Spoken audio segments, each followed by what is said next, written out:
এসো বাংলা ব্যাকরণ পেজে তোমাদের সবাইকে স্বাগত। আজকের বিষয় হচ্ছে পদ এবং পদের শ্রেণীবিভাগ। তাহলে প্রথমে জেনে নেই পদ কি। পদ হলো ধাতু এবং শব্দের সাথে বিভক্তি যুক্ত হয়ে যখন বাক্যে ব্যবহারের যোগ্যতা লাভ করে তখন তাকে বলা হয় হচ্ছে পদ।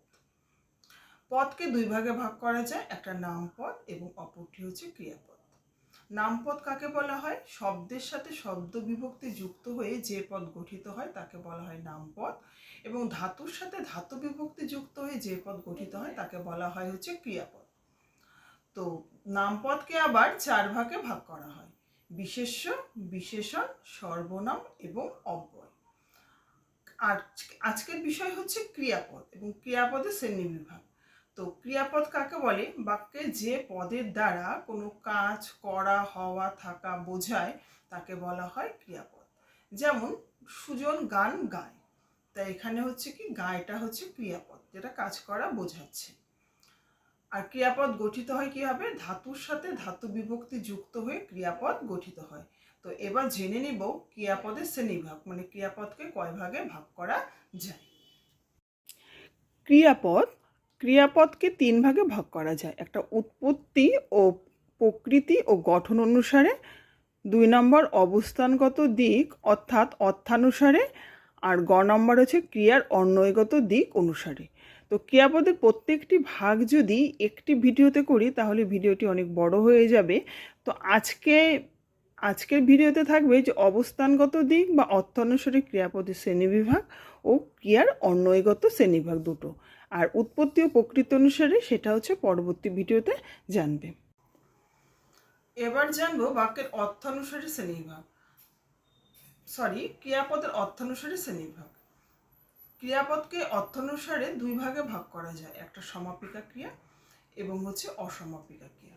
সমাপিকা ক্রিয়া কাকে বলে? যে ক্রিয়াপদ বাক্যে ব্যবহার করলে বাক্যের অর্থ সম্পূর্ণভাবে শেষ হয়ে যায়, মানে বক্তার বলার এবং শ্রোতার শোনার আর কোনো আকাঙ্ক্ষা থাকে না। তো নতুন কিছু বলার জন্য কি হয়? স্বতন্ত্র বাক্যের অবতারণা করতে হয়, তাকে বলা হয় সমাপিকা ক্রিয়া। মানে এক কথায় বলতে গেলে যে ক্রিয়াপদের দ্বারা বাক্যের অর্থ সম্পূর্ণভাবে প্রকাশ হয় তাকে বলা হয় সমাপিকা ক্রিয়া। যেমন মন দিয়ে পড়াশোনা করো, তাহলে কি বাক্যের অর্থ সম্পূর্ণভাবে প্রকাশ পেল? এটা হলো সমাপিকা ক্রিয়া। আর অসমাপিকা ক্রিয়া কাকে বলে? যে ক্রিয়াপদ বাক্যে ব্যবহার করলে যে ক্রিয়াপদের দ্বারা বাক্যের অর্থ সম্পূর্ণভাবে প্রকাশ পায় না, বক্তার বলার বা শ্রোতার শোনার একটা আকাঙ্ক্ষা থেকে যায়, তাকে বলা হয় অসমাপিকা ক্রিয়া। যেমন আমি যদি বলি সূর্য উঠলে বলে আমি ছেড়ে দিলাম, তাহলে উঠলেটা একটা ক্রিয়াপদ, তারপর আর কোনো কিছু বলছি না, তাহলে বক্তার বলার তার শ্রোতার শোনারও একটা কি আছে, একটা আকাঙ্ক্ষা থেকে যায়। সূর্য উঠলে কি হবে? সূর্য উঠলে তাহলে এটা কি উঠলেটা হচ্ছে অসমাপিকা ক্রিয়া। এবার বলি ক্রিয়াপদের অন্বয়গত শ্রেণীবিভাগ। তো অন্বয়গত দিক থেকে ক্রিয়াপদকে তিন ভাগে ভাগ করা হয়: একটা সকর্মক্রিয়া, অকর্মক্রিয়া এবং দ্বিকর্মক্রিয়া। সকর্মক্রিয়া কাকে বলে? যে ক্রিয়াপদের কর্ম রয়েছে, মানে কর্ম থাকে, তাকে বলা হয় সকর্মক্রিয়া। তো কর্ম আছে কি না সেটা আমরা কিভাবে বুঝবো? যদি সেই ক্রিয়াপদটাকে যদি আমরা কি বা কাকে দিয়ে প্রশ্ন করলে উত্তর পাই তাহলে বোঝা যাবে যে সেটাতে কর্ম রয়েছে। যেমন আমি ভাত খাই, আমি কি খাই, তাহলে উত্তর পেয়ে যাচ্ছি, তাহলে সেটাতে কি রয়েছে? কর্ম রয়েছে, সেটাকে বলা হয় হচ্ছে সকর্ম ক্রিয়া।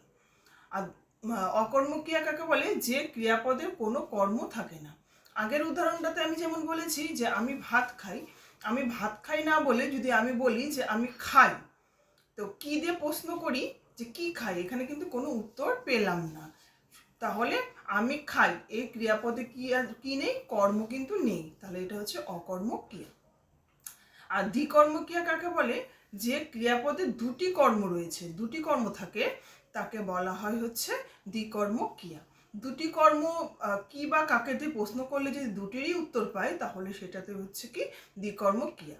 যেমন মা শিশুকে চাঁদ দেখায়, কাকে কি দেখায়? শিশুকে চাঁদ দেখায়, উত্তর পেয়ে যাচ্ছি শিশুকে এবং হচ্ছে কি চাঁদ দেখায়। তাহলে এখানে দুটি কর্ম রয়েছে, তাহলে এটা হচ্ছে দ্বিকর্মক ক্রিয়া। তো প্রথমে তাহলে আমরা জানলাম কি পদ কি, পদের শ্রেণীবিভাগ, নামপদ এবং ক্রিয়াপদ। নামপদ আবার 4 প্রকার: বিশেষ্য, বিশেষণ, সর্বনাম, অব্যয়। এবং ক্রিয়াপদ কি এবং ক্রিয়াপদের শ্রেণীবিভাগ। ক্রিয়াপদকে 3 ভাগে ভাগ করা যায়। তো আজকে দুটো ভাগ সম্পর্কে জানলাম, একটা হচ্ছে অর্থানুসারে এবং হচ্ছে অন্বয়গত দিক থেকে। তো ভিডিওটি একটা ভিডিওতে যদি দেই তাহলে অনেকটা বড় হয়ে যাবে, তাই উৎসগত শ্রেণীবিভাগটা পরের ভিডিওতে আলোচনা করব। ভিডিওটি ভালো লাগলে অবশ্যই লাইক করো। ধন্যবাদ।